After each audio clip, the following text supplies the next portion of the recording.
Halo teman-teman, jumpa lagi dengan aku, Gita Laut Jeprel. Aku biasa dipanggil Jeprel ya teman-teman.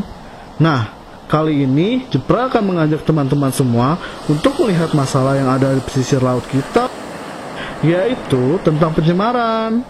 Yuk ikuti perjalanan Jeprel. Teman-teman tahu nggak sih apa itu pencemaran? Jadi, pencemaran adalah masuk atau dimasukkannya sesuatu ke dalam air atau udara. Sesuatu tersebut bisa berupa makhluk hidup, zat, energi, dan atau komponen lain. Pencemaran juga bisa berarti berubahnya tatanan atau komposisi air atau udara oleh kegiatan manusia dan proses alam. Sehingga kualitas air atau udara menjadi kurang atau tidak dapat berfungsi lagi sesuai dengan peruntukannya. Zat yang menyebabkan pencemaran adalah polutan, teman-teman. Nah, teman-teman, polutan atau limbah dibedakan berdasarkan sifat dan wujudnya. Bentuk sifat limbah dibagi menjadi dua, yaitu limbah organik dan anorganik. Sedangkan berdasarkan wujudnya, limbah dibagi menjadi tiga, yaitu padat, cair, dan gas. Yang pertama, mari kita mengenal dengan limbah organik. Limbah organik adalah limbah yang berasal dari sisa-sisa makhluk hidup. Limbah ini mengandung unsur karbon sehingga apabila dibakar akan menghasilkan jelaga atau jejak hitam sebagai ciri khas dari pembakaran karbon. Limbah organik mudah diuraikan oleh mikroorganisme sehingga mudah membusuk. Contoh limbah organik adalah sisa bahan pangan, sisa olahan makanan, sisa sayuran, sisa buah-buahan, sisa-sisa tanaman, sisa kotoran manusia atau hewan, dan bangkai. Yang kedua adalah limbah anorganik. Limbah anorganik adalah limbah yang bukan berasal dari sisa makhluk hidup. Limbah ini mengandung unsur-unsur kimia anorganik yang sifatnya sulit sekali diuraikan oleh mikroorganisme, sehingga apabila dibiarkan begitu saja akan menumpuk dan memenuhi area. Oleh sebab itu, limbah anorganik harus dikelola baik tanpa maupun melalui proses daur ulang. Contoh limbah anorganik adalah sisa-sisa logam, kaleng bekas, kaca, karet, plastik, dan deterjen. Nah, selanjutnya kita akan membahas limbah menurut wujudnya yang terbagi dalam 3 kelompok, yaitu limbah cair, padat, dan gas. Yang pertama adalah limbah padat. Limbah padat adalah semua limbah yang berwujud padat. Limbah padat sering disebut juga sampah. Bentuk, jenis, komposisi sampah dipengaruhi oleh taraf hidup masyarakat, dan jumlah sampah dipengaruhi oleh kepadatan atau populasi penduduk. Semakin padat populasi penduduk, maka jumlah sampah juga akan semakin banyak. Limbah padat ada yang jenis anorganik dan juga organik. Yang kedua adalah limbah cair. Limbah cair adalah semua limbah yang berwujud cair dengan komposisi 99,9% air dan 0,1% bahan buangan yang terlarut maupun tersuspensi di dalamnya. Limbah cair diklasifikasikan menjadi 4 kelompok, yaitu limbah cair domestik, limbah cair industri, rembesan dan luapan, serta air hujan.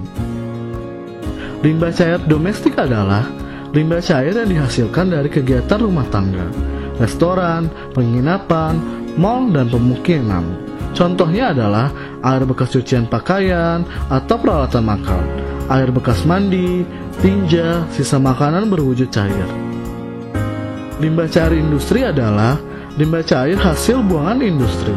Contohnya adalah air sisa cucian daging, buah, atau sayur dari industri pengolahan makanan, air sisa pewarnaan pada industri tekstil. Rembesan dan luapan adalah limbah cair yang berasal dari berbagai sumber saluran pembuangan yang rusak, pecah atau bocor sehingga merembes ke dalam tanah. Air hujan dikategorikan sebagai limbah apabila hujan terjadi pada daerah yang tercemar udaranya oleh gas-gas sulfur maupun nitrogen, sehingga ketika hujan turun, terjadilah hujan asam sebagai akibat terjadinya reaksi antara gas-gas belerang dan nitrogen di udara dengan air hujan. Kemudian yaitu limbah gas. Limbah gas adalah bahan buangan yang berupa gas berasal dari asap kendaraan bermotor maupun gas yang berasal dari pabrik-pabrik industri. Penyumbang terbesar limbah gas adalah pembakaran bahan bakar fosil seperti bensin, solar, dan kerosin yang menghasilkan CO2 sebagai penyebab dari global warming atau pemanasan global. Oh iya teman-teman, kemarin Jeprel mendapat info dari saudara Jeprel yang bernama Lila bahwa pantai tempat bermain Jeprel waktu kecil tercemar dan banyak sampah. Ayo kita selidiki bersama teman-teman yuk. Selamat pagi Lila. Wah, sudah lama ya kita tidak berjumpa. Hai Jeprel. Wah, kamu sudah besar ya sekarang. Oh iya Lila, kemarin kamu bilang pantai tempat kita bermain waktu kecil dulu sudah banyak sampahnya ya sekarang. Iya Jeprel, pantai tempat kita bermain sekarang sudah sangat tercemar. Banyak sampah berserakan di mana-mana. Wah, banyak sekali sampah di pantai ini Lila. Dari mana ya sampah-sampah ini berasal? Mungkin sampah-sampah ini terbawa oleh arus. Atau bisa juga karena perilaku masyarakat sekitar yang membuang sampah sembarangan ke laut. Jika terus dibiarkan, sampah ini akan terus menumpuk dan dapat mengganggu ekosistem di wilayah pesisir dan laut, seperti rusaknya ekosistem terumbu karang dan mangrove. Sepertinya aku sudah lama tidak menyelam di sini. Lila, yuk kita menyelam.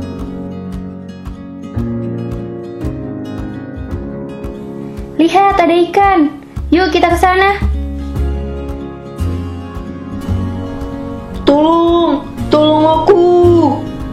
Wah, ternyata ikan ini nyangkut di sampah plastik Lila. Iya Jeprel, yuk kita tolong ikan ini.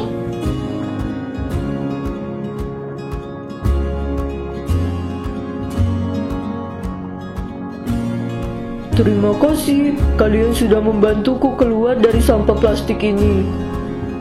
Sama-sama ikan. Oh iya, siapa ya nama kamu?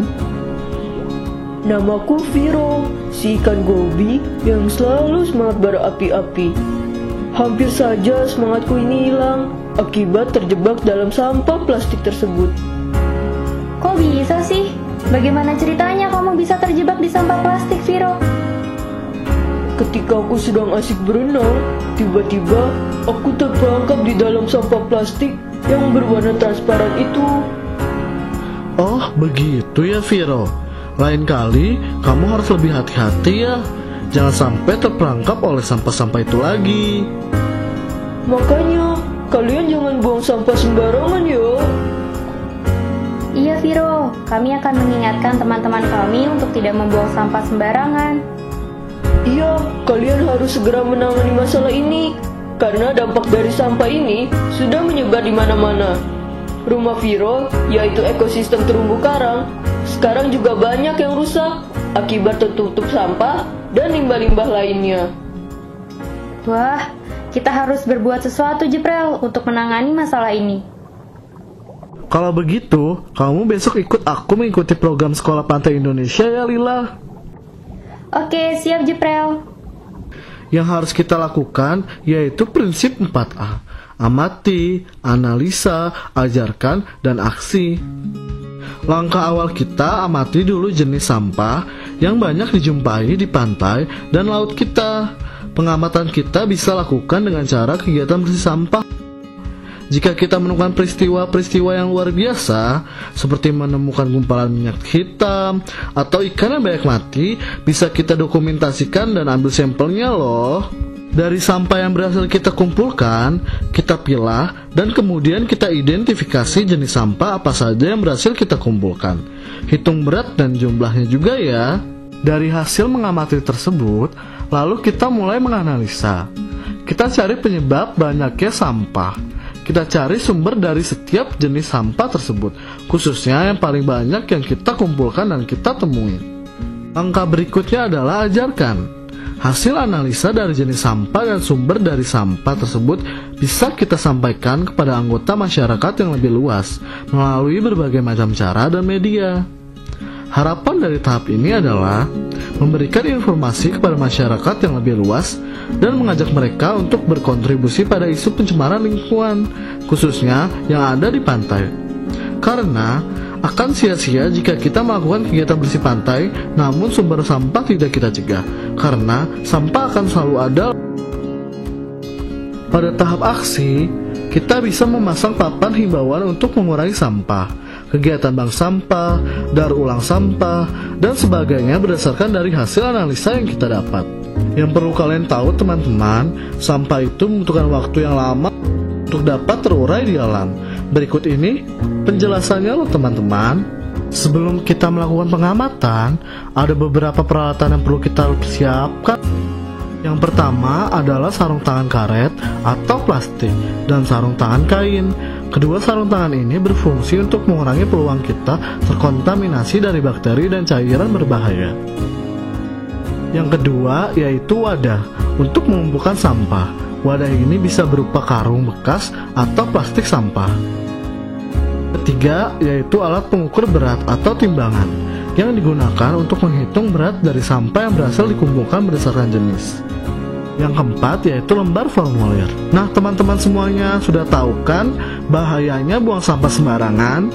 Jadi kita harus menjaga lingkungan agar tetap bersih dan keanekaragaman ekosistem laut kita tetap terjaga. Sampai jumpa lagi di perjalanan jepret selanjutnya teman-teman.